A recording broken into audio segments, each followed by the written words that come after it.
गुरुमुखों, प्रभु प्राप्ति अथवा प्रभु के साथ मिलन ही मनुष्य जीवन का परम लक्ष्य होना चाहिए, क्योंकि जब जीव प्रभु के साथ एकाकार हो जाता है तो वह सर्व सुखों की खान बन जाता है।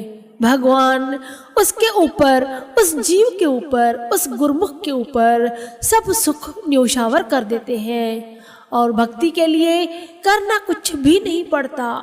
स्वयं श्री रामचंद्र जी अयोध्या वासियों को फरमाते हैं, सुलभ सुखद मार्ग यह भाई, भक्ति मोरी पुराण श्रुति गाई। हे भाई, मेरी भक्ति का मार्ग सुलभ एवं सुखदाई है। पुराणों और वेदों ने इसकी महिमा इस प्रकार की है, कहो भक्ति पथ कवन प्रयासा, जोग नमक जप तप उपवासा। कहो तो भक्ति मार्ग में कौन सा परिश्रम है, अर्थात कुछ भी नहीं, क्योंकि इसमें ना तो योग की क्रियाओं की आवश्यकता होती है और न ही यज्ञ जप तप एवं उपवास की। अन्य साधनों की अपेक्षा भक्ति बहुत ही सरल और सुगम है। शास्त्रकारों ने मरकट किशोर और मार्जार किशोर का प्रमाण देकर स्पष्ट करने का प्रयत्न किया है। मरकट किशोर अर्थात बंदर का बच्चा और मार्जार किशोर अर्थात बिल्ली का बच्चा। गुरुमुखों, दोनों में फर्क यही होता है, जो बंदर का बच्चा होता है वह अपनी माँ को स्वयं उछलकर पकड़ता है। जब बंदर या वृक्ष की एक शाखा से दूसरी शाखा पर जंपिंग करती है, कूदती है, तो बच्चा माँ को जोर से पकड़े रहता है। बच्चे की रक्षा का भार उस बच्चे के अपने ऊपर रहता है। तनिक सी पकड़ ढीली हुई नहीं कि उसके प्राणों पर बन आ जाती है। अगर थोड़ा सा भी ढीला पकड़ लिया तो पता नहीं वह कब प्राण पखेरु हो जाए। ठीक इसके विपरीत मार्जार किशोर अर्थात जो बिल्ली का बच्चा होता है, वह स्वयं बिल्ली को नहीं पकड़ता, वह स्वयं को माँ को समर्पित करके निश्चिंत हो जाता है। बच्चे को अपनी रक्षा के लिए तनिक सा भी प्रयास नहीं करना पड़ता। यह दायित्व उसकी माँ का होता है। ठीक इसी प्रकार योग जप तप ज्ञान संयम आदि साधनों में प्रयास जरूर करना पड़ता है। इन साधनों को करने में साधक अथवा जिज्ञासु को कठिन परिश्रम करना पड़ता है, जबकि भक्ति मार्ग में जिज्ञासु को अधिक प्रयास करने की आवश्यकता नहीं पड़ती। इस मार्ग में तो जिज्ञासु को केवल इतना ही करना पड़ता है कि वह मार्जार किशोर अर्थात बिल्ली के बच्चे की तरह स्वयं को इष्ट देव को समर्पित कर दे, पूरी तरह से उन पर आश्रित हो जाए और हर समय केवल और केवल उनके सिमरण का ध्यान करे, सेवा पूजा में संलग्न रहे। गुरुमुखों, कितना सरल काम बताया है महापुरुषों ने। हमें भक्ति इतनी ज्यादा कठिन लगती है, ठीक इसके विपरीत संसार के कार्य हमें सरल दिखते हैं। जबकि भक्ति करना सरल है, संसार के कार्य व्यवहार करना कठिन है, क्योंकि संसार के कार्य व्यवहार करने के बाद भी आपको हाथ में कुछ पल्ले नहीं पड़ता, और जब भक्ति करते हैं तो सर्वस्व मिल जाता है, सारे लोक परलोक के सुख मिल जाते हैं। भक्ति पथ में अग्रसर होने के लिए भक्त को करना ही क्या है, केवल यही कि अपना सर्वस्व अपने आराध्य देव, अपने इष्ट देव के चरणों में न्योछावर कर खुद को समर्पित कर दे। उनके हृदय में सदैव यही भावना विद्यमान होनी चाहिए कि संसार में केवल मेरे इष्ट देव ही सब कुछ है, मेरे सद्गुरु ही मेरे सब कुछ हैं, और मुझे उनकी ही चाह होनी चाहिए। जो गुरुमुख, जो भक्त मन में ऐसे विचार रखते हैं, भगवान उन्हें अवश्य दर्शन देते हैं। गुरुमुखों, क्या था शबरी के पास? कोई धन था, कोई माल प्रॉपर्टी मिल्कियत थी? कुछ भी नहीं था। केवल उसके हृदय में अपने भगवान श्री रामचंद्र जी के लिए भावनाएं थी।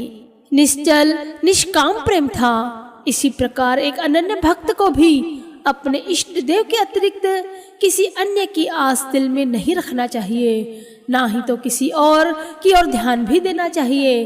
इससे उसका ध्यान डगमगाता है, मन में संशय भ्रम की स्थापना हो जाती है, जो कि भक्ति पथ में सबसे बड़ी घातक है। अतः जीव के नेत्रों में सदैव इष्ट देव का ही स्वरूप समाया होना चाहिए। केवल और केवल उनका ही ध्यान, अपने श्री परमहंसों का ही ध्यान होना चाहिए। गोस्वामी तुलसीदास जी कथन करते हैं, एक भरोसा एक बल, एक आस विश्वास,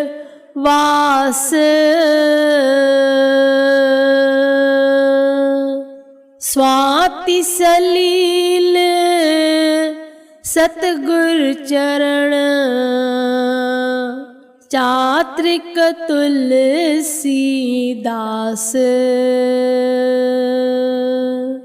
स्वाति सलील सतगुर चरण, चात्रिक तुलसीदास। जिस गुरुमुख को महापुरुषों की अनन्य भक्ति प्राप्त हो जाती है, उस भक्ति के फलस्वरूप उस भक्त की अवस्था ही निराली हो जाती है। उसके हृदय पर इष्ट देव की प्रेमा स्वरूप भक्ति के रंग चढ़ जाते हैं। वह हर समय उसकी प्रेम की मस्ती में अपनी सुध बुध भुला रहता है और संसार की प्रत्येक वस्तु को भुलाकर केवल अपने इष्ट देव की सेवा पूजा और आराधना में मग्न हो जाता है।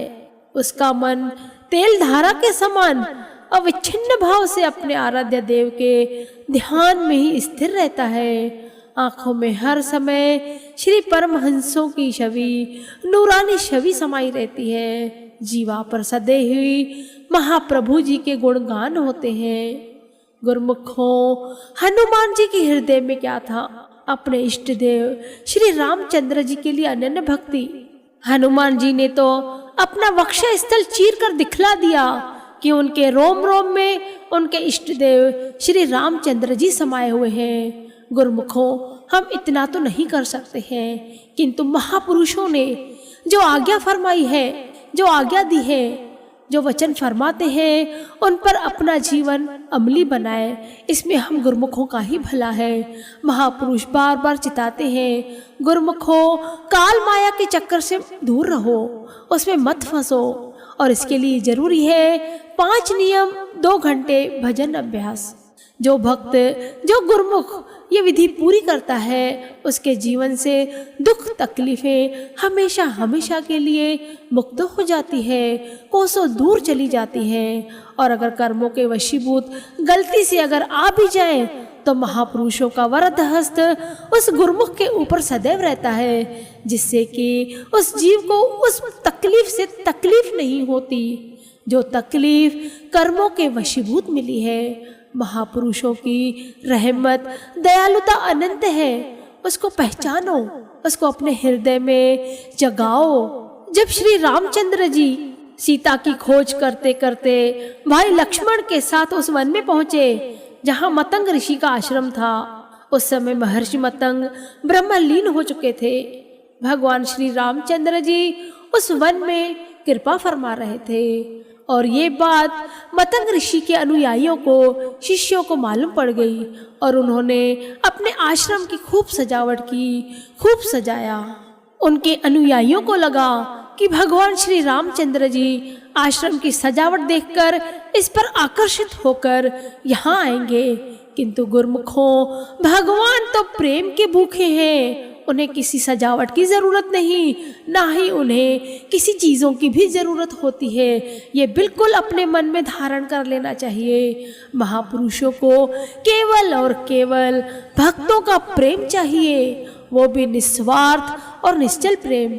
यही कारण रहा कि भगवान जी उस आश्रम की ओर नहीं गए तो शबरी की ओर, जहाँ शबरी ने कई वर्षों से फूल बिछा के रखे थे, कंदमूल बना के रखे थे कि मेरे भगवान जी आएंगे तो मैं उन्हें भोग लगाऊंगी। और भगवान जब उनके घर में आए, उनकी कुटिया में आए, तो उन्होंने बेर का भोग लगाया। माता शबरी के प्रेम भाव पर भगवान श्री राम जी इतने मंत्रमुग्ध हो जाते हैं कि वो बेर खाते ही जाते हैं। उन्हें पता ही नहीं चलता कि शबरी वो जूठे बेर खिला रही है, क्योंकि उनका ध्यान बेरों की तरफ नहीं अपितु शबरी के प्रेम भाव पर था। और इसके विपरीत लक्ष्मण ने वो बेर पीछे फेंक दिए। गुरुमुखों, कर्म देखो कैसे बनकर आए, भगवान से भी नहीं डरी। लक्ष्मण जी को उन्हीं बेरों की बनी जड़ी बूटियों ने जिंदा किया। गुरुमुखों, आपको जिसे ज्ञात होगा कि जब मेघनाद और लक्ष्मण की लड़ाई चल रही थी तो उस लड़ाई में लक्ष्मण मूर्छित हो गए थे और उनको बचाने के लिए हनुमान जी ने हिमालय पर्वत पर जाकर संजीवनी जड़ी बूटी लेके आए। उस जड़ी बूटी के फल स्वरूप ही लक्ष्मण की जान बच पाई। और ये जड़ी बूटी बनी थी लक्ष्मण के जूठे बेरों से। जब माता शबरी लक्ष्मण को बेर खिला रही थी तब वह बेर नहीं खा रहे थे बल्कि पीछे फेंकते हुए जा रहे थे। उन्हें घृणा हो रही थी कि ये जूठे बेर कैसे खाऊंगा मैं। ये इस घृणा के कारण वो बेर पीछे फेंकते गए और भगवान की कृपा देखो, वो ही बेर जड़ी बूटी बनकर लक्ष्मण के पास आए। भगवान श्री रामचंद्र जी ने वो बेर खाए तो वे अजर अमर हुए और लक्ष्मण जी ने खाए तो मूर्छित हो गए, क्योंकि उनमें भक्ति के भाव थे। गुरुमुखों, उन बेरों में वो बेर नहीं, उसमें प्रेम भरे भक्ति के भाव थे जिससे भगवान भी मुंह नहीं मोड़ सकते। किंतु वह प्रेम कैसा? सच्चा, किसी भी प्रकार का कोई स्वार्थ नहीं, एकदम निश्चल पाक पवित्र। भगवान को आना ही था। हम में भी ये भाव जगाने चाहिए। हम माता शबरी मीराबाई के जैसे तो नहीं बन सकते कलयुग में, पर गुरुमुखों, हम इतना तो कर सकते हैं कि अपने मन को निर्मल बनाए, शुद्ध पाक पवित्र बनाए, जिससे कि हमारे श्री परमहंस गुरु महाराज जी उसमें आकर विराजे। जब वो आकर विराजेंगे तो हमें किसी भी प्रकार का भय, किसी भी प्रकार की चिंता नहीं सताएगी और हमेशा महापुरुषों की प्रसन्नता प्राप्त होगी, जिसके फल स्वरूप हमारा जीवन सफल हो जाएगा। और जीवन सफल हो गया तो उससे ज्यादा क्या चाहिए। अतः महापुरुषों की आज्ञा में चलते हुए अपने हृदय में प्रेम भाव जगाओ, जिससे महापुरुष प्रसन्न हो, खुश रहे हमसे और पल पल हम गुरुमुखों के ऊपर इसी प्रकार रहमतों की वर्षा बरसाते रहें। बोलो जयकारा बोल मेरे श्री गुरु महाराज की जय। गुरुमुखों, आज का प्रश्न है, हमारे श्री तृतीय पातशाही जी श्री गुरु महाराज जी ने जब हमारे पंचम महाप्रभु जी को साधु वेश प्रदान किया तो उस दिन कौन सा पर्व था और तारीख कौन सी थी, साल कौन सा था। गुरुमुखों, उत्तर जरूर दें, जिससे दूसरे गुरुमुखों को भी ज्ञान की प्राप्ति होगी। और जय सच्चिदानंद जी लिखते हुए कमेंट जरूर करें। बोलो जयकारा बोल मेरे श्री गुरु महाराज की जय।